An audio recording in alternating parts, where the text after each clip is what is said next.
Welcome back to the show today. We're talking about rookie scale contracts in the NBA. Are they ethical? Do they take advantage of players coming into the NBA? Why are rookie scale contracts so cheap? And why are they for so long of a period of time? Well, I guess the first thing we should cover is how long and exactly how cheap. Well, the salary for an NBA rookie depends on where they're selected in the draft. The higher picks in the draft get paid more than the lower picks in the draft. Cooper Flagg's salary this year will be about $14 million. While the 30th pick in the draft will make only $3 million. That player is this guy, Yannick Coden Niederhauser.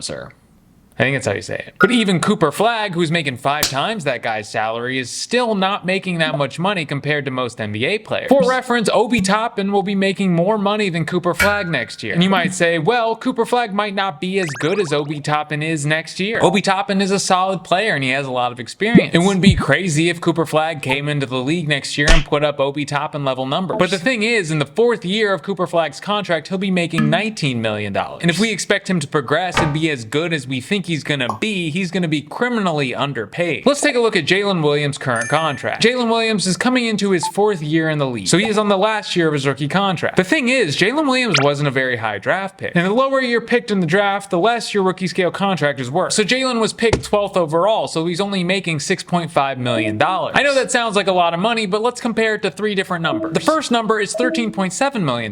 That's what his draft classmate Chet Holmgren is gonna make next year. Chet was the 2nd pick in the draft, so he was 10 spots higher. His rookie scale contract gets him double what his teammate Jalen was making. The next number is $53 million. That's what Karl-Anthony Towns is going to make next year. Why do I bring up Karl-Anthony Towns? I bring him up because both Cat and Jalen were 3rd team All-NBA last year. I'm assuming they're similar caliber players. You could argue that Cat's better, but you could also argue that Jalen's better. He made a 2nd team All-Defense. Karl-Anthony Towns did not. The next number is $41 million, which is what Jalen Williams will be paid in 2 years, because he just signed his rookie extension, which will kick in the summer of 2026. So he's got to wait a year on that. Jalen Williams was not eligible for a max contract. You may say, hey, why is Jalen Williams signing a contract for $20 million less than Devin Booker? Why did he just sign a contract that's $10 million less than Karl-Anthony Towns? He's one of the 15 best players in the league. Why is he getting paid as much as Brandon Ingram? Well, it's because players coming off their rookie scale contracts can't sign max contracts. Well, they can, but we'll get to that. Typically, a max contract for an NBA player is 30% of the salary cap. And under certain conditions, a player can qualify for 35% of the salary cap. And we'll get to that too. So young players can't sign for as big of extensions as veteran players. The only way a player coming off his rookie contract can sign a max extension is under this condition. He has to have been an MVP in the NBA. The only player to ever do this was Derrick Rose. As a matter of fact, this rule is called the Rose Rule. The idea of a player of Rose's caliber only being eligible to sign for 25% of the salary cap wasn't right. And the other conditions under the Rose Rule is that a player must have made an All-NBA team 2 of the last 3 years or been DPOY 2 of the last 3 years. So Jalen Williams had only made it 1 of those years, so his contract is only for 25% of the salary cap. But if Jalen Williams hadn't signed his extension and he made an All-NBA team next year, then he would have been eligible for a max contract. But I think he made a good decision. He was able to secure his bag and then also leave the Oklahoma City Thunder a little bit of money to play with. He seems like a good guy like that. Players coming off their rookie scale contracts are in no way eligible for a Supermax extension. That's when the player gets 35% of the salary cap. There's no way Jalen Williams, Tyrese Halliburton, and Anthony Edwards could have got that contract, because the only way a player is eligible for a Supermax contract is under these conditions. The first condition is if a player has played for 10 years in the NBA, which I sort of have a problem with, because why? All the other conditions are merit-based, but this one's not. And if you look at the CBA, there are a lot of rules that favor veteran players. In 2022, Bradley Beal signed a Supermax contract with the Washington Wizards, and the only reason he qualified for it was because he'd played in the NBA for a really long time. And the other ways a player can be eligible for a Supermax contract are these: if they played in the league for 8 years and they've made an All-NBA team 2 of the last 3 years or in the previous year, or if they won Defensive Player of the Year 2 of the last 3 years or had won it the current year. But here's the catch: if the player hasn't played 7 years with his current team, he's not eligible. So that is why the Mavericks traded Luka Doncic, because he would have been eligible for a Supermax contract. The Mavericks didn't want to pay him that much money, and it is a lot of money. So they traded him to the Lakers before he got to that 7 years. The Lakers can't offer him that Supermax contract conveniently. That's what made the trade so great for the Lakers. They got one of the best players in the league, and they're going to get him at a discount. It just kind of sucks for Luka because he didn't have control of whether he got traded or not. Guys like Jokic, Giannis, Shea, they all got their Supermax extensions. The other thing about the rookie scale contract is it benefits the team a lot, because it's a 4-year 4-year contract, but the last 2 years are team options. Meaning if the team isn't interested in the player or he doesn't pan out, the team can just cut him loose after 2 years of being drafted and not have to pay him a dime. It rarely happens after 2 years. Just because the contract is so cheap, they might as well just keep him and see if it works out. But teams a lot of the times opt out of that 4th year of the contract. You might remember James Bouknight of the 2021 draft. The Hornets actually waived him halfway through his 3rd season, obviously not picking up that 4th year of the contract. But before you go feel bad for James Bouknight, he did have multiple run-ins with the law during his tenure with the Hornets. Josh Jackson was the 4th pick overall in the 2017 draft, and he got cut before his 4th year. He was drafted by the Suns, he had a good rookie season, even made 2nd team all-rookie. But after a bad sophomore season, the Suns kicked him to the Memphis Grizzlies, the Memphis Grizzlies kicked him to the Memphis Hustle, the G League team, and the Grizzlies declined his 4th year. The other thing to point out here though is Josh Jackson, just like James Bouknight, had some trouble with the law. So while rookie contracts aren't guaranteed, you can mostly finish it out if you don't go to jail. So let's talk about restricted free agency. Restricted free agency sucks because it's not free agency. The player isn't free in any way. I covered this recently, but let's talk about one of the restricted free agents this year. Let's go with Cam Thomas. Cam Thomas has a qualifying offer for $5.9 million, meaning he can get paid $5.9 million to play for the Nets this year. And then he would become a real free agent next summer, a unrestricted free agent. This would be great for Cam Thomas. He could sign with whatever team he wanted because next summer more teams will have cap space. The downside of this risk though is he doesn't necessarily know if he's going to have a great season next year. The safe option for Cam is to sign an extension with the Nets this summer. The Nets have offered him $14 million a year for 2 years with a team option. So Cam could take this deal and double his salary. But the problem is, Cam doesn't believe he's worth $14 million.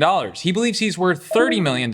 So he's sort of taken offense at this deal. He does not want to play for a team that doesn't want to pay him what he's worth. And he certainly doesn't want to play for them for 2 years. And the problem that the restricted free agents have this year is that nobody has cap space. No team has any money to spend. Because typically with restricted free agency, it's a negotiation between teams. Let's take the example of DeAndre Ayton. So DeAndre Ayton was a restricted free agent in 2022 with the Phoenix Suns. And DeAndre got something that the restricted free agents this year didn't get. DeAndre Ayton received an offer from another team. The Indiana Pacers offered him $133 million for 4 years. The Pacers had cap space. No teams this year have cap space to offer Cam Thomas a deal. So the Pacers offered DeAndre Ayton this deal, but with restricted free agency, the Suns had the opportunity to match the deal. And they did match the deal. So DeAndre Ayton had to sign with the Suns. You know this, DeAndre Ayton was never a Pacer. So I don't know why the rookie scale contract is so limited. I think it's for the same reason that so many rules in the CBA favor veteran players. Most of the members of the NBPA are veteran players. And think about it, rookies and players who are about to come into the league don't have a seat at the table when it comes to negotiating the CBA. So the teams are going to make the rookie scale contract work in their favor. And the veterans aren't going to advocate for the rookies because they got screwed by the rookie scale contract, so everyone else should too.